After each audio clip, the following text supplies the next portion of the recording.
थोड़ा आप लोग जगह दे दीजिए, सभी को दिखना चाहिए। उद्घाटन के समय आप लोग तालियों से माननीय मंत्री जी का सम्मान करेंगे। माननीय मंत्री जी का आप लोग सम्मान करेंगे तालियों से, तालियों से सम्मान करेंगे। इस तरह से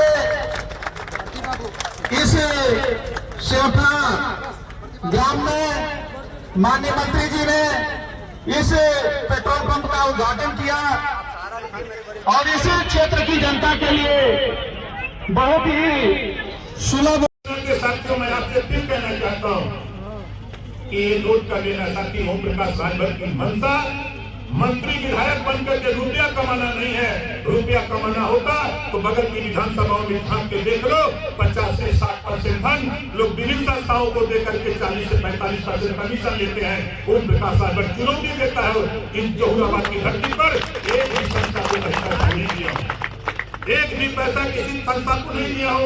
और हमारी कोशिश होती है कि 100 मीटर 200 मीटर 300 मीटर 400 मीटर जो लिंक मार्ग में नहीं जुटा उसको जोड़ने का। बहुत सी योजनाओं की जानकारी हमारे गांव में नहीं मालूम होता है, उसको बताते रहते हैं, घूमते रहते हैं साथियों। इस नाते नाली की समस्या अभी कुछ साथी हमको बता रहे थे, एक नई योजना हमारे पंचायती राज विभाग के अधिकारी हैं, अगर नाली बनाने के लिए रास्ता नहीं है तो आप गांव में आप सोखता बनवा लो, आपके पानी जो है उसी सोखता में चला जाएगा। आपकी समस्या का समाधान करने के लिए हम लोग संकल्पित है। बशर्ते कुछ एक कदम आप बढ़ाओ, एक कदम हम बढ़ाए, दोनों लोग मिल करके विकास के रास्ते की तरफ हम लोग बढ़े। इसी बात के साथ पुनः प्रदीप जी को धन्यवाद देते हुए अपनी बारी को विराम देता हूँ। जय हिंद, जय भारत। जोरदार ताली बजा करके प्रदीप जी का स्वागत करिए। अपने विधानसभा क्षेत्र में जहुराबाद पहुंचे हैं, क्या कार्यक्रम है सर? आज प्रदीप जी के पेट्रोल पंप का उद्घाटन आपने आमंत्रित किया, उसमें हम लोग उपस्थित हैं। मंत्री जी, देखा जाए तो मिल्कीपुर उपचुनाव को आप जीत चुके हैं आप लोग, लेकिन सपा के लोग आरोप लगा रहे हैं कि हम चुनाव हारे नहीं, मुझे हराया गया है, सरकारी मशीनरी का दुरुपयोग किया गया है। देखिए, हारने के बाद व्यक्ति कुछ भी कह सकता है, वोट जनता देती है, जनता मालिक है, चुनाव के समय वही भगवान होती है। और पिछले 9 विधानसभा उपचुनाव हुए, उसमें 2 सीटों पर करहल और सीसापुर समाजवादी पार्टी ने जीता, 7 हम लोग जीते। तो उन 2 सीटों पर समाजवादी पार्टी कैसे जीती थी? सवाल पहले नंबर 1। नंबर 2 सवाल, लोकसभा के चुनाव में 35-37 सीटें जब चुनाव लोकसभा का हो रहा था तो समाजवादी पार्टी किस आधार पे जीती थी, ये भी बताने का काम करें वो लोग कि भाई हम लोगों ने धांधली करके, गुंडई करके, लूटपाट करके जीता है कि जनता के मत से जीता है, ये तो वही खुलासा कर सकते हैं, बता सकते हैं। मंत्री जी, देखा जाए तो गाजीपुर के सांसद अफजाल अंसारी ने मुख्यमंत्री जी के बयानों को पलटवार करते उन्होंने कहा है कि अगर आप लोग बटोगे तो पिटोगे, इस तरह का वो बयान दे रहे हैं। देखिए, नेता है, नेता का बयान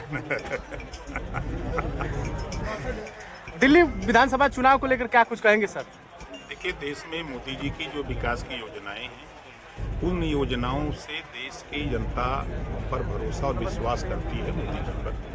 चाहे वो आयुष्मान कार्ड हो, चाहे किसान सम्मान निधि की बात हो, चाहे बैंकों में खाता जो खुला, पहले हम ही आप बैंक में खाता खुलवाने के लिए सोर्स बढ़ाते थे। यही गैस सिलेंडर लेने के लिए हम लोग बहुत मेहनत की लाइन लगती थी, तब हो पाता था। तो योजनाएं जो बन रही हैं, उस गरीब को जिसको राशन मिल रहा है, दोनों टाइम खा रहा है, तो मोदी जी को देखा कि दूसरे।